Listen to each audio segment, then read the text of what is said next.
What's going on, everybody? Let's Talk Jets Radio. Hope you guys are doing well. Quick video here. Actually, probably a longer one, as it seemed like everybody talked to the media today. You had Ulbrich, you had Hackett, you had Saleh, and then probably the best one was Aaron Rodgers. And maybe I'm misreading it. It almost sounded like he threw Coach Saleh under the bus once or twice there. But we'll get into all that. He even had Saleh shut down Rich Cimini on a question about Hackett. So quite an interesting day. Just excited to have football a little bit closer, get some of those good vibes back in the building, recreate some of that positive energy that I felt was building last year until the Rodgers injury. But just going press conference by press conference here, starting with Coach Saleh. And apologies if I'm reading this, a million notes I took down, didn't want to forget anything here.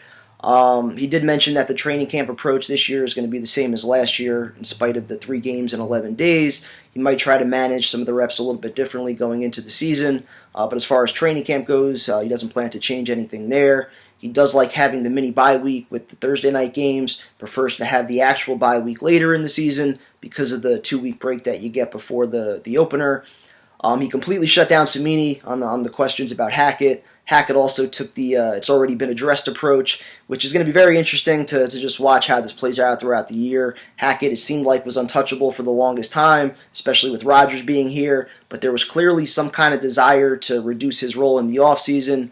My thinking, though, is that more than any other coach is capable of, Aaron Rodgers is ultimately going to be the one who reduces Hackett's role. Rodgers clearly has a comfort level in the system, enough so where I think you're going to see him audible out of things, call his own plays at the line, like we saw it a ton during training camp. Not ideal, obviously, to work around your offensive coordinator, and certainly you worry about things like game prep, which was an issue at times last year. But I do think this is something to definitely monitor throughout the year. Because of how bad last year was, Hackett's going to be under a tremendous microscope every week. He has the quarterback. He's got the O-line. No more excuses. Saleh continues to say that Rodgers has no limitations. He's doing everything.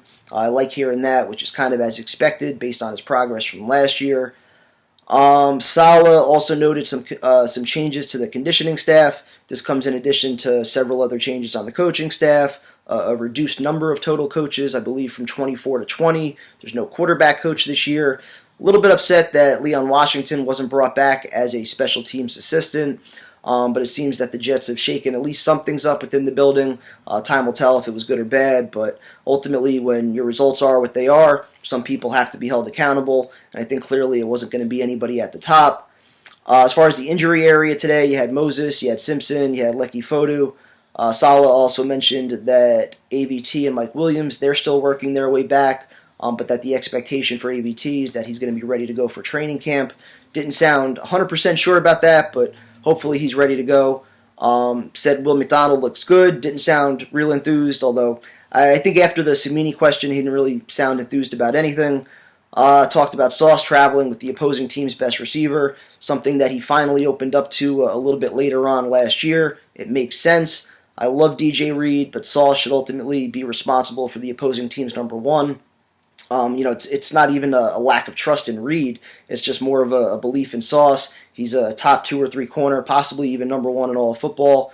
You could definitely go matchup specific, if Reed is holding his own, but at least have a game plan where you have games like the CeeDee Lamb game where he was going off, let Sauce do his thing.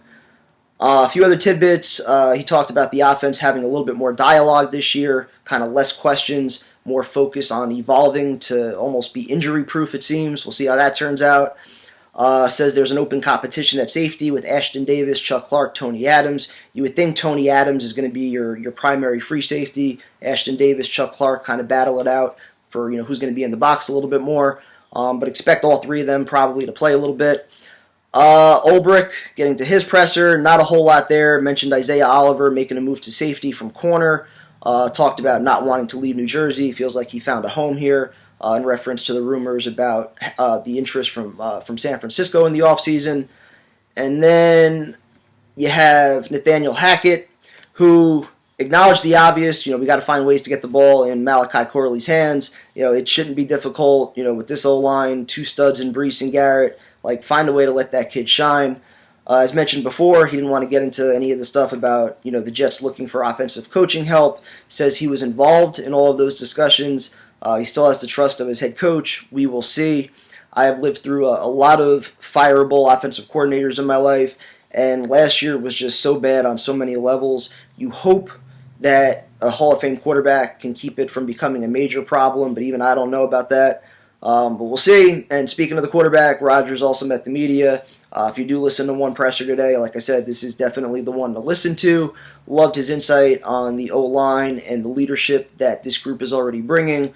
He cited Moses and Smith already taking Fashanu and Carter Warren off to the side to work on some things. So really cool to have that up front. I can remember the impact, guys like Kevin Mawai, Alan Faneca, Damian Woody, that they had on successful Jet teams, and also helping to mold some of the younger pieces like D-Brick and Mangold along the way. So hopefully Smith and Moses can have that same kind of impact this year. Next, I love that he acknowledged that the players need to take ownership of this locker room. That's important. The best teams often police themselves. We have screamed accountability on this channel. It seems like every single season that we've been doing it. Hopefully, this is the right group of veteran leadership, as well as young coachable players that can kind of foster that culture both for now and going forward. A lot of these vets are only going to be here for a year, maybe two, so you want to have something that you can kind of sustain going into the future. He expressed his faith in Hackett, of course, mentioned Saleh taking a deeper role in the offense, sitting in on meetings, and this is where maybe I'm reading too much into things, but I feel like it almost felt like back-to-back quotes here. Could be perceived as jabs at the head coach. First, where he says that, I guess him and Saleh, they kind of joke about Saleh not knowing everything about the offense, including some of the signals and things like that. So I don't care if you're a defensive-minded head coach. I find it deeply concerning that if you're a head coach, you wouldn't know every detail about the offense that your team is running. And I think that's where you look at those grades from the offseason about how the Jets got terrible marks on their coaches, their use of prep time, and things like that. Well, if your head coach doesn't know all the details about his offense, I think that's a problem. And then after that, Aaron Rodgers says there is pressure on all, and then the exact quote, "If I don't do what I'm capable of doing, we're all probably going to be out of here." Something I've said numerous times. It's true. It's factual. I like that he said it and acknowledged it, but it does absolutely highlight the fact that this current regime has had 3 years together, Douglas with a year prior, to try to build something, to prove something, and they haven't. So he's pointing out the obvious, that they need him to be Aaron Rodgers, otherwise it's going to blow up because they weren't good enough to do it without him. It's all facts, but I wonder how much Coach Saleh appreciated those two quotes, especially the second one where you start hearing all the keyboards start going off from all the media. So it's going to be interesting the next few days. We'll see what happens. Stay tuned. Talk to you guys later.